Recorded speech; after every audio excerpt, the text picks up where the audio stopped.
নরসিংদী মনোহরদী থানাকে একটা যুবক ফোন দিয়েছে, কয় হুজুর আমার কইরা কইরা কানতে মনে চায়, বাবারে শেয়ার করে দিও, আমার ভাইরা যেন অনুপ্রাণিত হয়।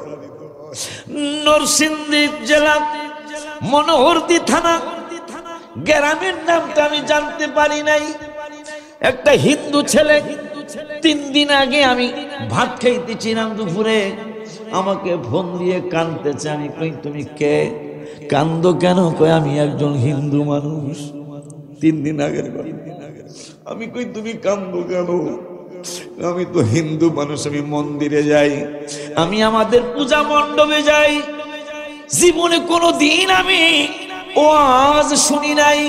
হুজুর ওই যে ডেকসেটের অপারেটর যায়, ডেকসেট বাজায় না, ডেকসেটের অপারেটর। হুজুর আমি ডেকসেটের একজন অপারেটর, এখানে আমি চাকরি, মালিকও হিন্দু, আমি নিজে কর্মচারী, আমিও হিন্দু।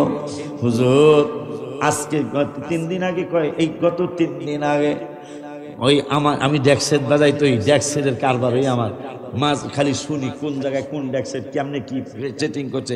এই কইতে কইতে করতে করতে আমের একটা ছবি বেশি আসছে আমার ইউটিউবের মধ্যে। পরে আমি বলি হুজুর ডেকে একটু দেখি। পরে আমি টিপ দিছি, ওয়াস আমার জীবনে আমি এত কান্দা কোনোদিন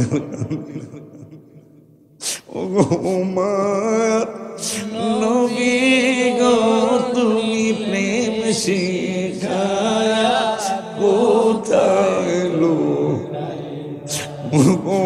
নূরের নবী গো তুমি প্রেম শিখায়া কোথায় লোকাইলা, আমরা কেমনে যাব তোমার কাছে নবী, কেমনে যাব তোমার কাছে নবী, সবনে এসে বলো না কোথায় লোকা গো নূরের নবী গো তুমি প্রেম শিখায়া কোথায় বাজান রে। 12টা বছর ডক্টরের ওদিকে বাদ দিন, আমার থাকলাম না, সময় অনেক হয়েছে। 12টা ভাষার থিসিস যিনি করেছেন, 50 লক্ষ মানুষের একজন লিডার। খ্রিস্টানদের কিতাব কিনলেন, পড়লেন, মজা লাগে না। হিন্দু ভাইদের রামায়ণ কিনলেন, মহাভারত আরো যা কিছু আছে পড়লেন, মজা লাগে না। বৌদ্ধ ধর্মের বই কিনলেন, তার ভালো লাগে না। এইভাবে অনেক ধর্মের কিতাব কিনলেন, ভালো লাগে না। শেষ পর্যন্ত আমাদের মুসলমানদের নূরের নবীর জীবনী মোবারক কিনলেন। কিনে দরজা বন্ধ করে, জানালা বন্ধ করে, স্ত্রী যেন না জানতে পারে কিতাব পড়তেছেন আমার হাবিবুল্লাহর জীবনী মোবারক। এরশাদ যখন ক্ষমতায় তখনকার ঘটনা, বেশি দিন হয় নাই এখনো। বাজান রে, ওরে বাজান, আমার হাবিবুল্লাহর জীবনী মোবারক পড়তেছেন, যতই পড়ে ততই হাবিবের জন্য মায়া লাগে। প্রমাণ এটা 3 দিন আগে হয়ে গেল। আমার নূরের নবীর জীবনী মোবারক পড়লে পাগল না হয়ে কেউ পারবে না।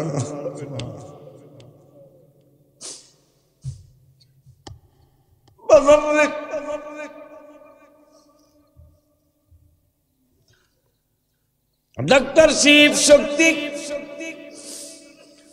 কিতাব পড়তেছেন আমার নূরের নবীর জীবনী মোবারক। পড়তে পড়তে এক সময় আমার নূরের নবীর জন্য মায়া লেগে গেল, চোখে দিয়া পানি ঝরঝর ঝরঝর করে ঝরছে, নবী নবী কইরা কাঁদতেছে। এখন নবীজি মুসলিম শরীফের মেশকাতের 512 পৃষ্ঠা হাদিসটা আসছে। তিনি বললেন ফারাআইতু, নবীজি বলেছেন ফারাআইতু, আমি কতটুকু দেখি, আমার জবান মোবারকেই শোনো। কোন আলেম বললে তোমরা মানবা না। এই জন্য আমি নূরের নবী সাল্লাল্লাহু আলাইহি ওয়াসাল্লাম নিজে জবান মুবারক বলে যাই, আমি কতটুকু দেখি। নূরের নবী সাল্লাল্লাহু আলাইহি ওয়াসাল্লাম কয় ফারাআইতু মাশারিকাহা ওয়া মাগারিবাহা, আমি পৃথিবীর পূর্ব প্রান্ত থেকে পশ্চিম প্রান্ত পর্যন্ত সব কিছুই দেখি। সুবহানাল্লাহ। শিব শক্তি কাঁদতেছে নবী। এখন আবার এই কথা যদি কেউ সন্দেহ করে, আল্লাহকে বন্ধুর ব্যাপারে সন্দেহ করতে দিতাম না। মারহাবা কয় না। হাবিবুল্লাহর ব্যাপারে সন্দেহ করতে দিতাম না। 21 পারার 19 পৃষ্ঠায় লাস্টের আয়াতে আল্লাহ দলিল দিলেন, ওয়া সাদাকাল্লাহু ওয়া রাসূলুহু, আমি আল্লাহও সত্য বলেছি, আমার নূরের নবীও সত্য বলেছে। মাশাআল্লাহ কোন মারহাবা কোন।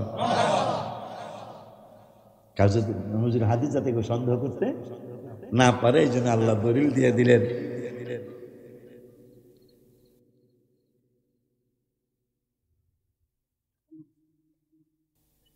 হ্যাঁ ঠিক আছে, হ্যাঁ 15-20 মাশাআল্লাহ। আল্লাহ বলে দিলেন নবীজিকে সন্দেহ করবা না। ওয়াসাদাকাল্লাহু ওয়া রাসূলুহু। হায় হায় রে, দেখছেন কারবারটা, নবীকে যেন কেউ কোনো সন্দেহ করতে না পারে, এই জন্য আল্লাহ বলে দিলেন ওয়াসাদাকাল্লাহু ওয়া রাসূলুহু, আমি আল্লাহও সত্য বলছি, আমার রাসূলও সত্য বলছে।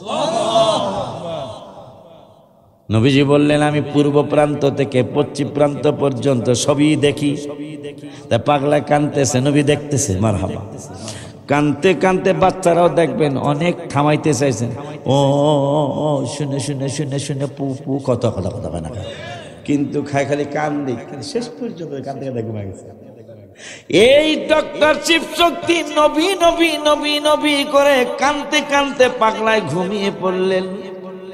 ঘুমিয়ে যাওয়ার পরে আমার নূরের নবী সাল্লাল্লাহু আলাইহি ওয়াসাল্লাম স্বপ্নে পাগলার সাথে দিদার দিলেন। পাগলা হিন্দু, সুবহানাল্লাহ। পাগলার সাথে দিদার দিলেন। দিদার দিয়ে কে আমার মহব্বতে কান্দা তুই বেঈমান হইয়া কবরে যাবি, এটা হতেই পারে না। তোর কান্না আমি দেখেছি, এই জন্য তোকে কালেমা পড়ানোর জন্য আমি মদিনার কামলিওয়ালায় আসি। আর দেরি কেন, আর দেরি কেন? ডান হাত খানা দে, আমার ডান হাত মোবারকের সাথে লাগিয়ে পড় লা ইলাহা ইল্লাল্লাহু মুহাম্মাদুর রাসূলুল্লাহ। কালেমাও পড়ছে, মুসলমানও হয়ে গেছে, স্বপ্ন ভেঙে গেছে। এখন পাগলায় দেখে জীবনে যেই পারফিউম বুঝলেন, এই যে বিদেশ থেকে নাইলে, বিদেশ থেকে আসলে বলা কথা কয় না, কা বিদেশ থেকে নাইলে এটা বেশি মাখে, কথা কয় না। মাইকটা চায়ের দোকানে মানুষ যেন আমার পাশে বসতেই কয় এটা বিদেশি বিদেশি, কথা কয় না, কা আমার ভরতের কথা কইতেছি। এই ব্যাপারে গজল আমি একটা লিখেছি, সেই চান্দুর ব্যাপারে কইছে নবী আমার মতো হ্যাঁ লেগিয়া, আতরা আগর বড়ি স্পেরে যাহাই বলো না, মিস্কো থেকে অনেক দামি নবীর পাচিনা। আমার হাওয়া কয় না, আরে আতরা আগর বড়ি স্পেরে যাহাই বলো না, মিস্কো থেকে অনেক সুবাস নবীর পচিনা। এই পৃথিবীতে নবীর বদনেতে হায় হায় সুগন্ধি পেয়েছেন সকল সাহাবী, বলো সুগন্ধি বিশে নূর নবী, আল্লাহ পাকের হাবিব আমার নূর নবী, আল্লাহ পাকের কমছে, জ্বর কমছে, শরীর মুসাইদা। এই আমি মাইক ছেড়ে আসতেছি ইনশাআল্লাহ। শরীর মুসাইদা, শরীর মুসাইদা, শরীর মুসাইদা। অনেক জ্বর আমার বাড়িতে, জ্বরে কাঁপতেছে সে। যাক ওয়াজ আল্লাহ দিলে হয়ে গেছে, মাঝখানে হইলে তো মাইক ছেড়ে যাওয়ার লাগছে। এই ঘটনা আমাদের চাঁদপুর হাজীগঞ্জের রেলগেট আছে না, রেলগেটের পাশে কোন গ্রাম ভুলে গেছি, আমার ওয়াজ না করে চলে যেতেছিল। তোমার ভাই যেই বছর হয়েছে ওয়াজ না করে চলে যেতেছিল রেলগেটের সাথে, যে গ্রামটা হাজীগঞ্জ না হইতে পারে, মৌখিম বাংলা কই মইনাবাজ, এখানে আমি ওয়াজ না করে আমার বাবু 14 বছর পর আল্লাহ বাচ্চা দিছে, সেই বাবু অসুস্থ, পরে হসপিটালে রাইখে আমি আসছিলাম মাহফিলে, পরে আর স্যাক্রিফাইস করছে। আমি আধা ঘন্টা বা 35 মিনিট কথা বলে পরে চলে গেছিলাম। তো আজকে আল্লাহ দিলে আপনাদেরকে আল্লাহ দয়া করছে। আমার কিছু করার আছে? আমার কিছু করার নেই। 12:30টার কাছাকাছি সময় হয়ে গেল। এত লম্বা ওয়াজ এখন আর আমি করি না, করতে পারিও না, সম্ভব শরীর দুর্বল হয়ে গেছে। তো আল্লাহর কাছে আমানত রেখে গেলাম আপনাদেরকে, অনুরোধের সুরে বলে যাই 5 ওয়াক্ত নামাজ পড়া লাগবে, তাইলে মাহফিল করা শোনা সার্থক হবে। রমজান মাস আসতেছে 3 মাস পরে, 3 মাস পরে রোজা রাখা ফরজ। রমজানের রোজাটা রাখতে হবে। বাবা মা যদি বেঁচে থাকে কষ্ট দিয়েন না। জীবনে যদি বড় হতে চান তাহলে বাবা মাকে কষ্ট দিবেন না, আল্লাহ আপনাকে অনেক বড় বানাবে। এরপরে সুদ ঘুষ খাওয়া দাওয়া হারাম, এটা খাবেন না, এটা দিবেন না। বাবা রে কি বাবা ট্যাবলেট বলে বাইরেছে নেশা, সমাজ নষ্ট হয়ে গেল, পুরা সমাজ নষ্ট হয়ে যাচ্ছে। আব্বা আমি নিজের চোখের দেখ অনেক বড় লোকের পুত এই নেশায় ঢুকে একবার তার জীবন বরবাদ হয়ে গেছে। শেখ হাসিনা হসপিটালের পাশে এদের একটা আড্ডা আছে, নিজের ইঞ্জেকশন নিজে দেয়, মানে নেশার ইঞ্জেকশন আর কি। একটা দেখলাম খুব দেখতে সুন্দর ছেলেটা, আমি গাড়ি থামায় বললাম আব্বা তোমার বাড়ি কোথায়, বাসা কোথায়? বললো বড় একটা লোকের পরিচয় দিল, অমুক বাসা, অমুক লোক, আমার বাবা অমুক কলেজের প্রফেসর। তুমি কি তোমার বডিটা দেখেছো? হুজুর বাঁচতেছি না, আমি না খাইলে মনে হয় মারা যাবে। নাউজুবিল্লাহ। এটা এমন একটা ব্যাধি যেটা আপনি একবার যদি ঢুকে যান আর ফিরা, যদি আল্লাহর দয়া না হয় আর ফিরে আসার কোনো সম্ভাবনা যুবক, একবারে তুমি ধ্বংস হয়ে যাবে। না তোমার পৃথিবী হবে, না তোমার আখিরাত হবে। এটা চিন্তা করে এদিক থেকে তুমি বেঁচে থাকো। এই মোবাইলটা, আমি এখন ওই রকম বুড়া হইনি, বয়স হয়েছে আমার, কিন্তু আমি কিন্তু এই মোবাইল চালাই না, শুধু বাবাদের সাথে আপনাদের সাথে একটু যোগাযোগের জন্য লাগে। মাদ্রাসা চালাই, দূরের থেকে কেমনে কি করলে জানি দেখা যায়, ছাত্ররা কি করে, শিক্ষকরা কি করে, অ্যাপস নাকি বাইরেছে, তো এরা দেখছি দেখা যায়। আমি হাজীগঞ্জ ওয়াজ করি কিন্তু মাদ্রাসা কি করতেছে দেখতে পারি, চিটাগাং গেছি আমি দেখতে পারি, সৌদি আরব গেছি আমি দেখতে পারি। এই জন্য নাইলে এই মোবাইল কোনো দরকারই নেই। সত্যি বললাম, আজকে এটা ভালোর চেয়ে খারাপ বেশি হয়েছে। এমন কোনো ফালতু জিনিস নেই এটার মধ্যে নাই, এমন ফালতু জিনিস খালি মুখের সামনে বলবে, সবাই বলবে নাউজুবিল্লাহ, সমাজ ভালো থাকবে কেন? এই জন্য যুবক, এখান থেকে যারা দূরে থাকতে পারবা ইনশাল্লাহ তত ভালো থাকতে পারবা। তো এই আবদার রেখে মোনাজাত তাহিরি দিও। আজ না কাল তুমি যাইবে কবরে, অনেক বোঝে না, স্ত্রীকে দিই আমার